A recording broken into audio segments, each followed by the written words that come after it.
Hi,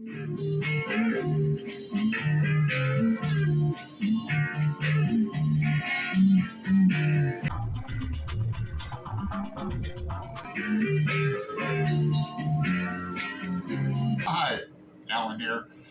Hey, listen to the end of this video. I forgot how long the last song on the first album is.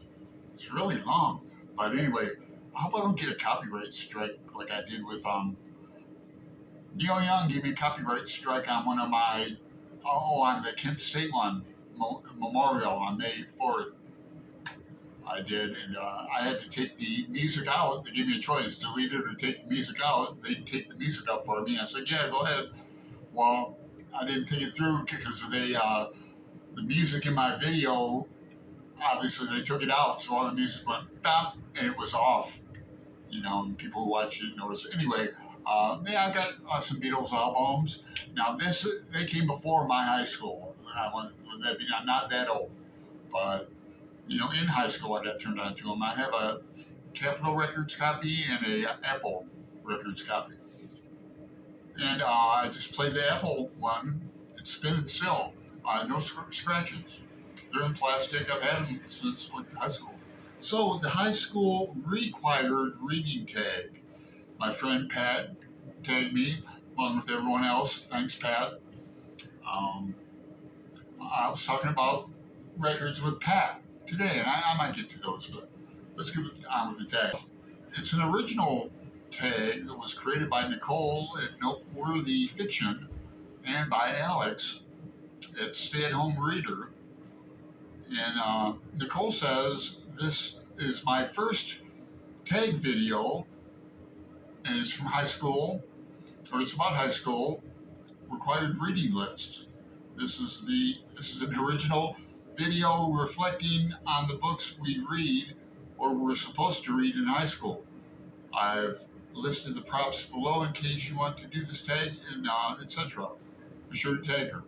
Of course, the tag was made for me. I spent a lot of time not only in reminiscence, but in rumination about the 80s, and I graduated in 82. So, prompt 1, high school crush. Name a book you were assigned in high school and loved at the time. Have reread it and did it hold up? And yes, I'm Catcher in the Rye, Solinger, Fanatic, with several other YouTubers, Pat. I can tell you the other ones that aren't. 2, gym class. Name a book you were assigned that you hated, and did I give it a second chance? I can't think of one. And I don't have another answer for another prompt below because I was in like honors English, then I was in this special class that I'll get to. It was called coping. Get to the prompts, I know. People are busy. 3, locker combo. Is there a book you remember having to read but you can't actually remember? Yes, and this book has been like in my mind I have a photographic memory a little bit, and going way back. But this book called Dibs. Does anyone else remember this book called Dibs? I might make this my thumbnail.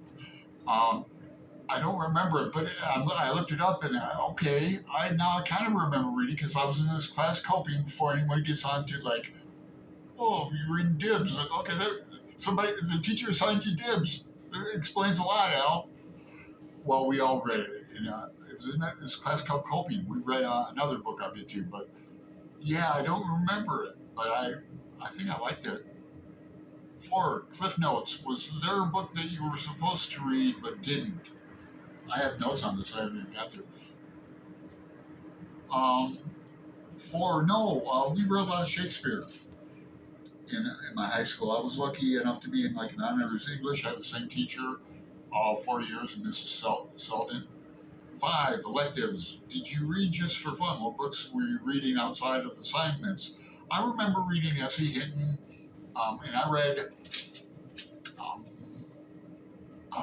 that was then, this is now, before The Outsiders.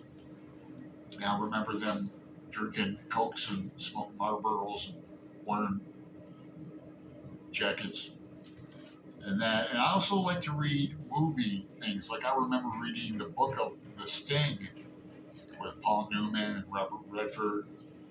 I like old movies. And I think that might be the first time I read the F word in the the book version of The Sting.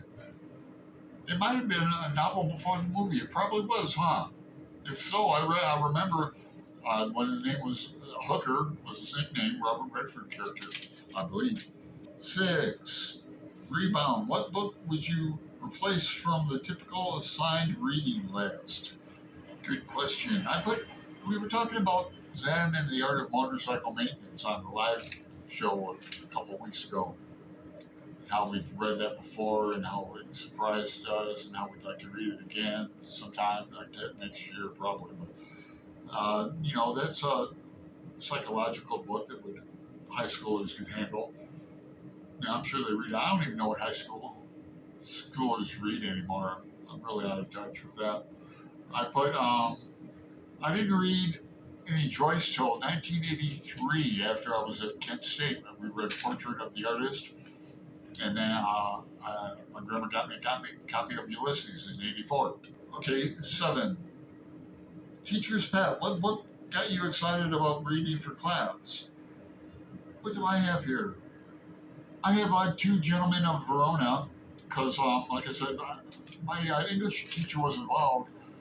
We didn't have theater there. No, we did. What am I fucking talking about? That was another teacher. Another is like the music side. But anyway, in English, she took us to at least one play at Bowling Green State University.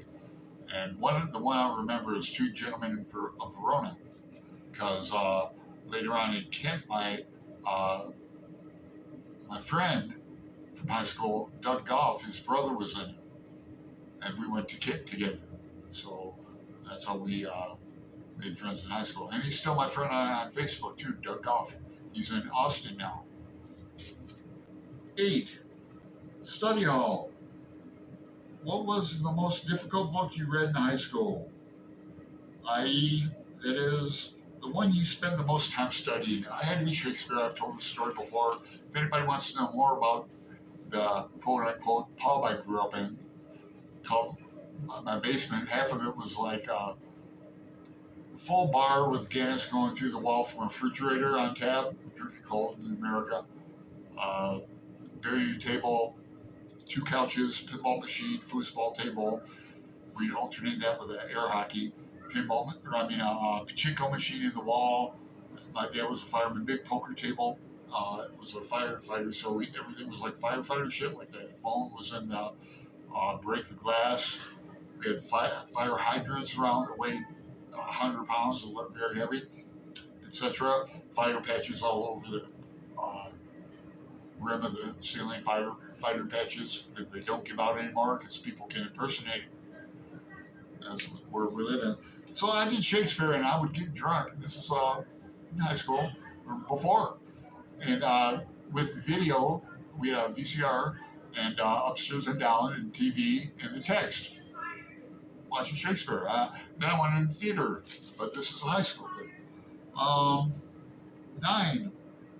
Here's one where I have no answer, I think. Nails on a chalkboard. What was the book that made you groan when you found out you had to read it again?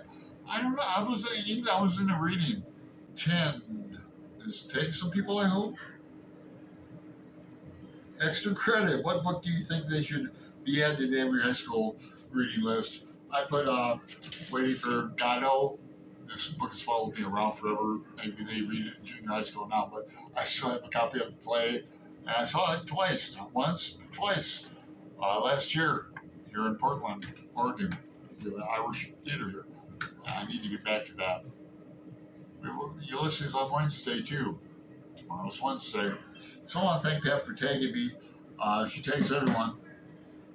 It's a rarity when I get a chance to take her, but when I have the opportunity, I certainly do. So I'm going to tag Maeve at Maeve Ever Reads, and that she's tagged everyone else. Pat's tagged everyone, Maeve. It's you and I. No, I'm going to reach out to MJ, my buddy MJ. She's been calling me her buddy since we've known each other. It's endearing. Uh, because I think she'd do a great job with this. MJ has a lot of great stories from like high school and even after that. Like, good stories. You'd be surprised if you don't know. What am I saying, ladies, if I know? And, oh man, who else? Heather Reeds. Jess, Book Girl TV, get your name right after all these years. Um, Nicole's Bookish Nook. Pat probably already tagged you. See? Okay, and if you're watching this, you're tagged. Do me a favor and do this tag for me.